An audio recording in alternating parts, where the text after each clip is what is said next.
महानगरपालिका आयुक्त खत्री मॅडम, व्यासपीठावर उपस्थित सर्व मान्यवर आणि कार्यक्रमाला उपस्थित सर्व बंधू आणि भगिनींनो, केंद्र शासनाने राज्य शासनाने भरीव आर्थिक सहाय्य मिळत आहे.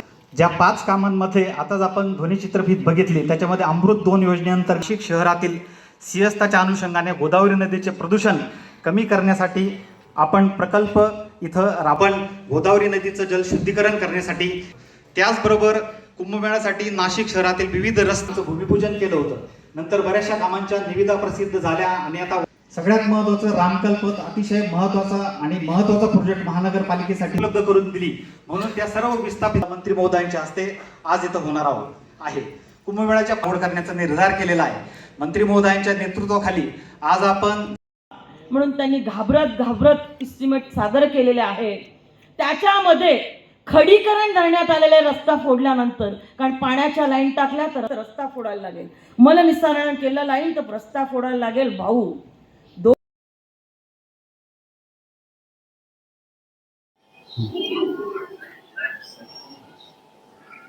छत्रपती शिवाजी महाराज की जय श्रीराम, जय जय श्रीराम. आज नाशिक महानगरपालिकेच्या वतीने भव्य वृक्षारोपण आणि भूमिपूजन सोहळा हा कार्यक्रम आयोजित केला गेला आहे. आणि या निमित्ताने मंचावर उपस्थित देवयानीताई, सीमाताई, राहुल भाऊ, या ठिकाणी आमचे अधिकारी आहेत, मान्य प्रवीणजी गेडाम, मान्य शेखर सिंग, मान्य आमचे कलेक्टर आयुष प्रसाद, मनीषा खत्री, आमचे या ठिकाणी भक्तीचरणजी महाराज आहेत, उपस्थित सर्व मान्यवर आणि माझ्यासमोर बसलेले सर्व बंधू भगिनी आणि पत्रकार मित्र. आज सकाळीच 9:30-10 वाजता वृक्षारोपणाचा कार्यक्रम त्या ठिकाणी संपन्न झाला. जवळपास 2000 झाडं आपण आज नाशिक शहरामध्ये लावतोय आणि त्यानंतर 15,000 झाडं लावण्याचा संकल्प आपला आहे. ही झाडं नेहमीसारखी नाही आहेत. 1 फूट, 2 फूट, 3 फूटही 15 ते 20 फुटाची झाडं, अतिशय मोठी झाडं, वडाची, पिंपळाची, लिंबाची, जांभळाची असतील, ही सगळी आपण नाशिक शहरामध्ये लावतोय. त्याचबरोबर ही भूमिपूजन झालं, एका रस्त्याचंही भूमिपूजन या ठिकाणी झालं. आपल्याला कल्पना आहे कुंभमेळ्याच्या निमित्ताने आता नाशिक शहरामध्ये अनेक ठिकाणी कामं सुरू आहेत. रस्ते खोदले गेलेले आहेत, ट्रॅफिकला सुद्धा त्रास होतोय. त्यामुळे मी या ठिकाणी दिलगिरी व्यक्त करतो. अनेक ठिकाणी आता ट्रॅफिक जाम व्हायला लागले. देवयानीताईने सांगितलं की इंदिरानगर बोगदा असेल, द्वारका असेल, या ठिकाणी आता कामांना सुरुवात झालेली आहे आणि त्यामुळे थोडे दिवस आपल्याला त्रासही सहन करावा लागेल.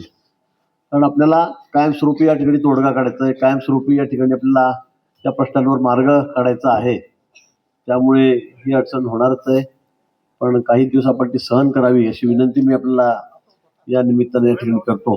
आज आपण 700 कोटी रुपयाच्या रस्त्यांची कामं या ठिकाणी घेतली. नाशिक शहरामध्ये रस्ते आपण करतो आहोत. डांबरी बरोबर आता सिमेंटचे रस्ते, जे कायमस्वरूपी या खड्ड्यामधून मुक्तता आपल्याला करायची आहे. त्यामुळे व्हाईट टॉपिंगचे रस्ते या ठिकाणी आपण करतो आहोत. मलनिस्सारणाचा विषय या ठिकाणी झाला,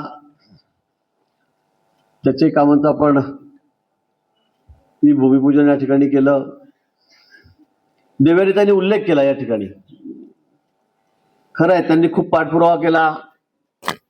गोदावरी जी आमची अतिशय प्रदूषित झालेली आहे, देशभर त्याविषयी अनेक अभ्यासक अभ्यास करतायत, आम्हाला बोलतायत, तीव्र नाराजी व्यक्त करतायत. ही वस्तुस्थिती आहे.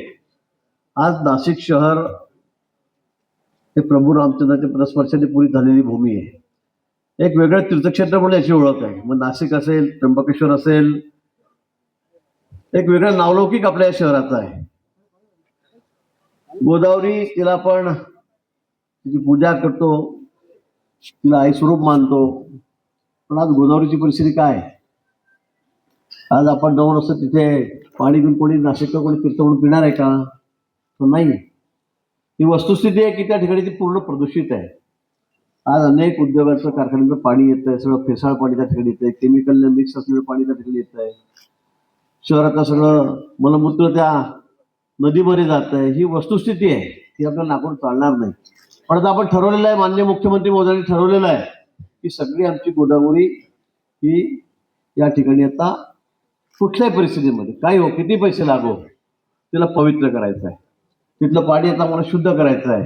येणाऱ्या प्रत्येक भाविकाला वाटलं पाहिजे. अनेक देशभरातून भाविक येतात, अस्थि विसर्जनाला येतात, दर्शनाला येतात, रामाच्या मंदिराच्या त्या ठिकाणी काळारामाच्या मंदिरात दर्शनाला येतात आणि ते सगळे त्या नदीमध्ये आंघोळ करण्याची एक प्रथा आहे, परंपरा आहे, त्याचं वेगळं महात्म्य आहे.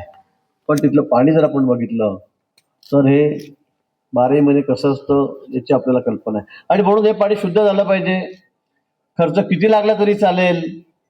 लोकप्रतिनिधींनी या ठिकाणी आग्रह धरला, देवनेत्यांचा खूपच आग्रह धरला आणि आपण शेवटी आता तो प्रश्न मार्गी लावतो. तर आपण जवळपास 1500 कोटी रुपयाचं STP प्लॅन त्या ठिकाणी सुरू केलेला आहे. आता परत हा 500-700 कोटी रुपयाचा प्रकल्प आपण त्या ठिकाणी सुरू केलेला आहे. येणारं सगळं मलमूत्र आहे, सगळं पाणी आहे, सगळं आमचं नाशिककरांचं एवढं मोठं शहर आमचं आणि त्याचं सगळं मलमूत्र पाणी हे आता शुद्ध केलं जाणार आहे. ते शुद्ध करून पुन्हा नदीत सोडलं जाईल, अशुद्ध पाणी वेगळं केलं जाईल. अशा पद्धतीने आता आपण ही योजना आखलेली आहे. आणि म्हणून आता निश्चिंत राहा, या बाबतीमध्ये त्या वर्षभरामध्ये 1.5 वर्षामध्ये या सगळ्या योजना कार्यान्वित होणार आहे. परवा आपण त्या ठिकाणी एका STP प्लॅनचं मला वाटतं सुरुवात केली आपण त्या ठिकाणी. ते झाडं त्या ठिकाणी होती. गेल्या 4 महिन्यापूर्वी 3 महिन्यापूर्वी आपण त्याची परवानगी घेतली. ते 200 झाडं काढण्याची परवानगी आपण त्या ठिकाणी घेतली, कारण ती काढल्याशिवाय जागाच उपलब्ध नव्हती. पुन्हा आमच्या वृक्षप्रेमी मित्रांनी त्या संदर्भामध्ये ऑब्जेक्शन घेतलं, कशी तोडली, काय तोडली, का तोडली. पण मला एक सांगा, एकीकडे आपण म्हणतो गोदावरी सुद्धा पवित्र झाली पाहिजे, तिथलं प्रदूषण संपलं पाहिजे, ते नष्ट झालं पाहिजे समूळ. आणि असं करत असताना जर आम्ही त्या ठिकाणी प्लॅन लावू, त्याला जागा लागणार आहे. आता नाशिकचं जसं हिरवं शहर आहे, सगळीकडे झाडच झाडं आहेत, काही अंशी आम्हाला ते करावं लागणार. तर त्याशिवाय होणारच नाही. मग आपण हे ठरवा की गोदावरी जशी प्रदूषित ठेवायची का, गावातलं सगळं मलमूत्र त्या नदीमध्ये येऊ द्यायचं का, हाही प्रश्न आहे. निश्चित झाडं वाचली पाहिजे याबद्दल दुमतच नाही, ती वाचलीच पाहिजेत. निसर्गाचं संवर्धन झालं पाहिजे, पर्यावरणाची निगा राखली गेली पाहिजे, या बाबतीमध्ये आमच्या मनामध्ये शंका नाही. पण गेल्या हा प्रश्न उपस्थित झाल्यापासून तो पवनातला मी वारंवार सांगतो की आम्ही एका घरच्या बदल्यात 10 झाडं लावू, 15 झाडं लावू. आम्ही त्यात कुठे आहे करणार नाही. आणि झाडे म्हणजे अशी नाही 2 फुटाची 3 फुटाची, यावर्षी केलं की पुढच्या वर्षी पुन्हा तोच खड्डा खोदा, असं नाही. तर आम्ही 15 फूट 20 फुटापर्यंत या क्षेत्राला लागतील एवढी झाडं या ठिकाणी आपण आणलीत. 1200-1300 किलोमीटर लांबीवर आणलीत, आंध्रमधून आणलीत. मी स्वतः त्या दिवशी गेलो, इलेक्शन झालं 6 वाजता नगरपालिकेचं माझ्या वाटा, आणि मी लगेच 7 वाजता विमान पकडलं. जळगाव हैदराबाद विमान होतं, तिथे गेलो. तिथून पुढे 400 किलोमीटर त्या ठिकाणी गेलो आणि तिथून ती झाडं निवडून त्या ठिकाणी आपण आणतो. आता दररोज 2 ट्रक झाडं येतात. एका ट्रकमध्ये 300-350 झाडं बसत आहेत. लांबचा प्रवास आहे 1300 किलोमीटरचा, आणि ती झाडं यायला सुरुवात झालेली. आता 2000 झाडांची आलेली आहेत. आम्ही तेही करतोय. आम्ही असं म्हणत नाही आम्ही झाडं तोडून टाकून छोटी छोटी झाडं लावू, ती येतील 5-10 वर्षांनी. 2 वर्षामध्ये त्या ठिकाणी त्या झाडाचे वटवृक्ष होतील. 5-5 वर्षाची जुनी झाडं त्या ठिकाणी ती कुंडीमध्ये लावली, 5-5 वर्षाची आहे. आणि 10,000 सांगितली, 15,000 सांगितली. मी आज सांगितलं जेवढी शहरामध्ये झाडं लागतील तेवढी तुम्ही लावा. तुमच्याकडे फक्त मला जागा दाखवा, या ठिकाणी झाडं लावा. तुम्ही 20,000 सांगा, 25,000 सांगा, का 30,000 सांगा, का 50,000 झाडं सांगा, ती सगळी लावण्याची जबाबदारी ही प्रशासनाची आहे, महापालिकेची आहे, आमची आहे. आणि आमची नाही तर प्रत्येक नाशिककरांची ती जबाबदारी आहे. अनेक संघटना आता संस्था पुढे आलेल्या आहेत. आम्ही जबाबदारी घेतो, आम्ही त्याचं संगोपन करू, आम्ही त्याला पाणी घालायची व्यवस्था बघू. आम्ही कुठे जनावरं खाणार नाही, ढोरं खात, ती झाडं उंच येतील, त्या पलीकडे गेलेली आहेत, ती 15-20 फुटावर गेलेली आहे ती पानं पाचोळा. पण त्याचं संवर्धन आम्ही करू म्हणून सांगणाऱ्या अनेक संस्था आता पुढे आलेल्या आहेत, अनेक NGO पुढे आलेले आहेत.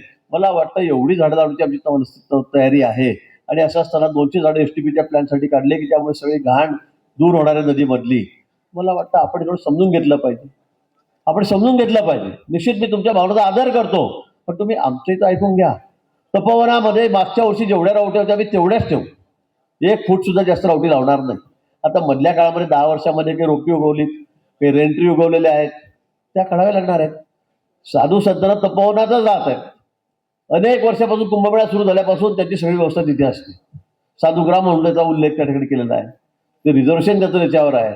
आमचं म्हणणं आहे की मागच्या वेळी 12 वर्षापूर्वी जे साधू तिथे राहत होते तेवढंच आम्ही ठेवू, तेवढ्याच रावट्या आम्ही त्या ठिकाणी लावू. जे झाडं आम्ही काढणार आहोत छोटी, ती पुन्हा आम्ही दुसरीकडे नेऊन लावतो, ती सुद्धा मरू येणार नाही. ठीक आहे, 1000 झाडं काढली तर त्यातली 700 येतील, 300 खराब होतील, पण त्याच्या बदल्यामध्ये मी 15, 20, 25,000 झाडं लावतो आणि ती 15-20 फुटाची या ठिकाणी उंचची उंच मोठी झाडं लावतो आहोत. त्यातून एकही झाड मरू देणार नाही. ज्या ठिकाणी मेलन दिसेल की खराब होईल त्या ठिकाणी आम्ही लगेच रिप्लेस करू. अजून काय सांगितलं पाहिजे? आणि म्हणून मला वाटतं की आपण थोडं समजून घ्या. हे नाशिक शहर आमचं आहे, तुमचं आहे, तुमचं आमचं आहे. इथे निश्चित पर्यावरणाचं संवर्धन झालं पाहिजे, वृक्ष लागले पाहिजेत, हिरवगार असलं पाहिजे. नाशिक शहराला जेवढी प्रायोरिटी आहे की मी म्हणेल महाराष्ट्रामध्ये सगळ्यात प्रायोरिटी शहर कुणाचं असेल, कोणतं असेल तर ते आता नाशिक शहर झालेलं आहे. पण पुण्यापेक्षाही प्रायोरिटी आपल्या नाशिकला या ठिकाणी जास्त आहे. रिटायर झालेले लोक असतील ते सगळे म्हणतात की नाही नाशिकमध्ये जाऊन राहायचं. अगदी आयुष्याच्या शेवटी आम्हाला तिथेच आवडेल. इथलं पर्यावरण चांगलं आहे, इथली हवा चांगली आहे, इथे वृक्षवैल्य आहे, हे आध्यात्मिक शहर आहे, हे धार्मिक शहर आहे, सांस्कृतिक शहर आहे, त्याचं एक वेगळं नाव लौकिक आहे. आणि म्हणून मला वाटतं आपण ज्या पद्धतीने इतकं जोरात लावलेलं की जसं की सगळं नाशिक आता आम्ही उजाड करतोय की काय. माझी सगळ्यांना विनंती आहे, हात जोडून विनंती आहे की उगाच आपल्या शहराची बदनामी अशी करू नका. या बातम्या फक्त महाराष्ट्रापुरत्या राहिल्या नाही, देशभरात गेल्यात. देशभरात नाही, आंतरराष्ट्रीय स्तरापर्यंत या बातम्या गेल्या, इंटरनॅशनल चॅनलवर या बातम्या लागल्यात. शहराची बदनामी होते आणि म्हणून तुम्ही सांगाल ते करायला आम्ही तयार आहोत. तुमची आमची सगळ्यांची जबाबदारी आहे, आमची एकट्याची पण नाही आहे, पण आपल्याला ते करायचं आहे. कुठल्याही पद्धतीत कुठल्याही परिस्थितीमध्ये नाशिक शहराची बदनामी होणार नाही ही जबाबदारी सगळे नाशिककरांची आहे, तुमची आहे, आमची आहे, प्रशासनाची आहे, अधिकाऱ्यांची आहे, लोकप्रतिनिधींची आहे. आणि म्हणून मला असं वाटतं की यापुढे आपण या संदर्भात काळजी घेतली पाहिजे. बोलताना दादा आपण काळजी घेतली पाहिजे. काही लोक आहेत आता इथे हरिगिरी महाराजांचा तर खूपच उल्लेख केला. काही ठिकाणी लोक म्हणतायत कशासाठी एवढे पैसे खर्च करा महाराजांना गांजा प्यायला. हे काय बोलणं झालं? तर तुम्ही आमच्या अशा धर्माबद्दल आपल्याच अशा पद्धतीने टीकाटिप्पणी करतात. शेकडो वर्षाची परंपरा याची आहे. तर गांजा प्यायला साधू महाराज देतात का? पण आम्ही ऐकून घेतो, आम्ही सहिष्णू आहोत, आम्ही काहीच बोलत नाही. दुसऱ्या धर्मियांबद्दल बोला, तुम्हाला चालू देईल का रस्त्याने? असं नाही होत. आणि त्यांचे लोक ते बोलणार पण नाही. मला वाटतं ज्या पद्धतीने चाललेलं आहे, मी काही म्हणणार नाही नक्षलवाद वगैरे त्यांनी म्हटलं ठीक आहे, पण मला वाटतं की तुमची भूमिका योग्य जरी असली तरी बोलताना थोडं तारतंत्र बाळगलं पाहिजे. असं बोलून आपल्याला अजिबात चालणार नाही. आणि तुम्हाला जेवढं प्रेम आहे नाशिक शहराबद्दल तेवढं आम्हाला सर्वांनाही आहे.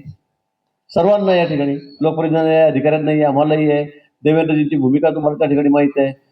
मोदींनी सांगितलंय की एक वृक्ष माँ के नाम, एक पेड़ माँ के नाम. त्यांनी सांगितलं सगळे 140 कोटी लोक सगळ्यांनी एक झाड लावलं पाहिजे आपल्या आईच्या नावात. हे कशासाठी करतोय आपण? पण कुठल्याही परिस्थितीमध्ये आमची त्या ठिकाणी आमचं नावाचं, आमच्या शहराचं नाव नाव लौकिका कमी होणार नाही, खराब होणार नाही, वाईट होणार नाही, याची सगळ्यांनी आपण काळजी घ्यावी. रामकल्पनाचा आपल्या त्या ठिकाणी विषय झालेला आहे. आता आपल्याला गेल्या वर्षीच्या मानाने यावेळेला आपल्याला गर्दी खूप होणार. 12 वर्षापूर्वी जेवढी गर्दी होती मी सांगेल त्याच्या 3 पट 4 पट गर्दी या ठिकाणी या कुंभमेळ्याला या ठिकाणी होईल. प्रयागराजच्या कुंभापट पहिला एवढी काळजी घेतल्यावर सुद्धा किती लोकांना प्राण गमवावे लागले. रेल्वे स्टेशनवर शेकड्यामध्ये लोक गेले, त्या नदीच्या तटावर गर्दी झाली, तिथे लोकांना त्या ठिकाणी त्याचा बळी गेला. आणि तिथे तर हजारो एकर जमीन आहे. आपल्याकडे नाही तेवढी जमीन, तेवढी जागा नाही आहे. नदीचा तट तेवढा नाही, तिथे किलोमीटरचे किलोमीटर लोक आंघोळी करतात. आपल्याकडे फक्त रामकुंडच आहे. नाशिकला फक्त तेवढाच छोटासा कुंड आहे, स्विमिंग पूल आहे एवढा. त्याच्या व्यतिरिक्त आपल्याकडे काही नाही आहे. आणि म्हणून मला असं म्हणणं आहे की ही गर्दी आपल्याला जर त्या ठिकाणी सगळी कंट्रोलमध्ये करायची आहे, कुठे स्टॅम्पेड होणार नाही. मागच्या वर्षी आपण सुरक्षित कुंभ केला 12 वर्षापूर्वी, तसा करायचा असेल तर मला असं वाटतं की त्या ठिकाणी आपल्याला काही नियोजन करावं लागेल, काही अतिक्रमण काढावे लागतील. राहुल या ठिकाणी बसलेले आहेत, खरं त्याचं अभिनंदनच करावं लागेल. त्यांनी ज्या पद्धतीने तिथल्या लोकांना समजवलं आपण या ठिकाणी आलेला आहात आणि ज्या पद्धतीने तुम्ही तयारी दर्शवली, खरं तुमचं मनापासून मी अभिनंदन या ठिकाणी करतो.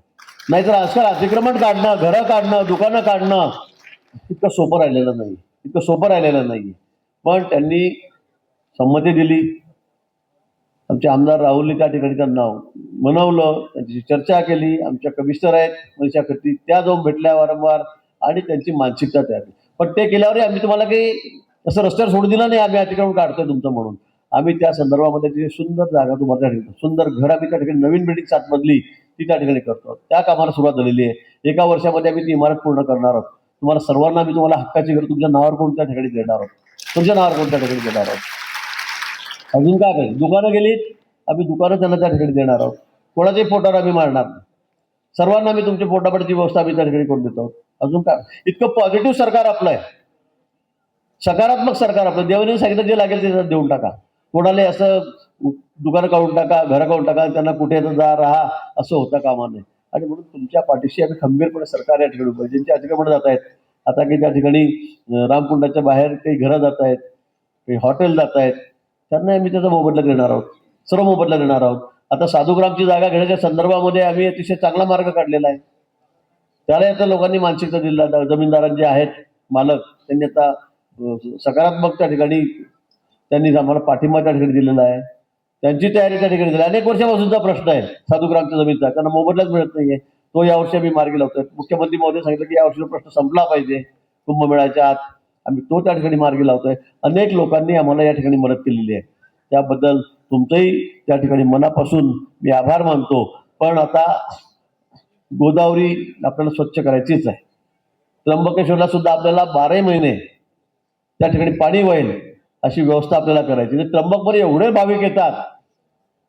हा तिथे ज्योतिर्लिंग आहे, तिथलं वेगळं महत्व आहे. जगभरातील लोक तिथे नागबळी द्यायला येतात, करायला येतात, तो कार्यक्रम करायला येतात, धार्मिक कार्यक्रम करायला येतात. केवढं मोठं पर्यटन झालंय. नाशिक असेल, त्र्यंबकेश्वर असेल, पण त्र्यंबकमध्ये पाणीच नाही. 4 महिने सोडले तर नंतर कुठे पाणी आहे? थेंबर पाणी नाही त्या ठिकाणी. म्हणून आम्ही दुसऱ्या धरणावरून पाणी लिफ्ट करून जे ओव्हरफ्लो होऊन धरण ते येतात गोदावरी त्या नदीमध्ये, तेच पाणी आता आम्ही त्या ठिकाणी लिफ्ट करतोय. जवळपास 250 कोटी रुपयाची योजना आम्ही त्या ठिकाणी बनवली माझ्या खात्याच्या माध्यमातून, इरिगेशनच्या माध्यमातून. आणि ते पाणी आता आणून 12ही महिने आम्ही तिथली तळे भरणार आहोत. ती तळी भरली, ओव्हरफ्लो तिथे नदी देणार आहे. म्हणजे 12ही महिन्याच्या पुढे तुम्हाला त्या ठिकाणी आता त्र्यंबकेश्वरमध्ये नदीमध्ये गोदावरीमध्ये पाणी दिसणार आहे. तर पाण्याशिवाय धार्मिक स्थळांना महत्वच नाहीये. कोरडं पडलेलं आहे, नुसती गटारगंगा होते, गटारीचं पाणी वाहत आहे. काय उपयोग आहे त्याचा? आणि लोक म्हणतात तीर्थ घेऊन जा, लोक बाटलीत घेऊन जातात. पुढे काय करतात? कुंभभरी लोक बाटलीत पाणी देतील. आणि इतकं अशुद्ध पाणी जर आम्ही देणार असू तर मग त्याचा उपयोग काय? आणि म्हणून त्या संदर्भामध्ये शासनाने मोठा निर्णय घेतलेला आहे. त्यासाठी पैसे दिलेले आहेत. रस्त्यांच्या कामासाठी आता आपला आउटर रिंग रोड होतोय. 7,000 कोटी रुपयाची टेंडर पण काढलीत परवा. नाशिक शहराचा सगळा चेहरामोहरा बदलणार आहे. नाशिक शहराचा संपूर्ण बदल म्हणजे अर्थव्यवस्थेमध्ये बदल त्यामुळे त्या ठिकाणी होणार आहे. उद्योगासाठी मोठा एक मी सांगेल की चांगली संधी या रिंग रोडच्या माध्यमातून आपल्याला मिळालेली आहे. या आउटस्कट रिंग रोडच्या माध्यमातून हा नाशिक शहर तुम्ही बघता बघता 2-3 वर्षामध्ये किती बदल या ठिकाणी होणार आहे. आज इंडस्ट्रीला आपण या ठिकाणी रस्ता केलेला आहे. इगतपुरीपासून आता आपल्याला समृद्धी महामार्ग त्या ठिकाणी आहे. आता म्हणजे किती रस्ते मी तुम्हाला सांगतो. त्र्यंबकडे येणारे सगळे रस्त्याचा आपण 4 पदरी 6 पदरी करतो, 2 पदरीचे ते वाढवतो. नाशिककडे येणारे सगळे रस्त्याचं आपण तिथे दुसरीकडे घेतलेलं आहे.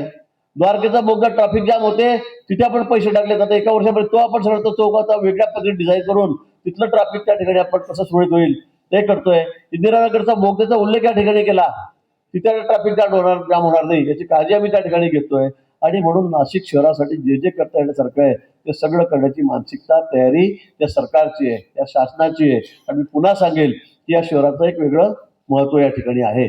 आणि मी तुम्हाला खरंच सांगतो, या कुंभमेळ्याच्या निमित्ताने हजारो कोटी निधी आपल्याला या ठिकाणी मिळणार आहे. नवीन फ्लायओव्हरचं ठीक आहे. नवीन फ्लायओव्हरचं काही सर्वेक्षण तुम्ही त्या ठिकाणी करायला सांगितलेलं आहे. तर त्याच्यामुळे सुद्धा आपली थोडीशी तांत्रिक चूक झाली असल्यामुळे आपण तो फ्लायओव्हर सुद्धा गडकरी साहेबांना आपण विनंती केली आहे. प्राधिकरणाने पत्र दिलं आहे, वारंवार पाठपुरावा करतायत. त्यामुळे आपण तेही त्या ठिकाणी करणार आहोत. पण या ठिकाणी नाशिक शहराचा आपल्याला गंगापूर रोडला पॅरलल रोड आपण त्या ठिकाणी करतोय. ABB सर्कल पासून ना कुठल्याही परिस्थितीमध्ये ट्रॅफिक जाम होणार नाही याची काळजी आपण आता नाशिक शहरामध्ये घेणार आहोत. 1 वर्ष तुम्हाला त्रास होईल, मी पुन्हा सांगेल 1 वर्ष तुम्हाला त्रास होईल, पण पुढचे येणारे अनेक वर्ष आपला मार्ग सगळा नाशिक शहरातला सुकर होणार आहे. आपल्याला प्रवास सगळा आनंददायी होणार आहे. खड्डे खोदले जातात, मी पुन्हा सांगेल, पण त्यासाठी तुम्हाला त्रास 1 वर्षभर सहन करावाच लागेल. थोडा डस्ट होणार आहे, थोडं ट्रॅफिक जाम होणार आहे, पण पुढचे अनेक वर्ष आपल्याला यासाठी मग कुठेही बघायची गरज नाही. खड्डे हा विषय पुन्हा कधी येणार नाही. आम्ही बहुतांशी रस्ते सगळे सिमेंटचे करतो की 20-25 वर्षाचे थोडा सुद्धा खड्डा पडणार नाही. हे पुन्हा मी आपल्या या ठिकाणी सांगतो. आणि कुंभमेळ्यासाठी जेवढा लागणारा निधी आहे ती देण्याची तयारी सरकारची या ठिकाणी आहे. हे आपलं सरकार आहे.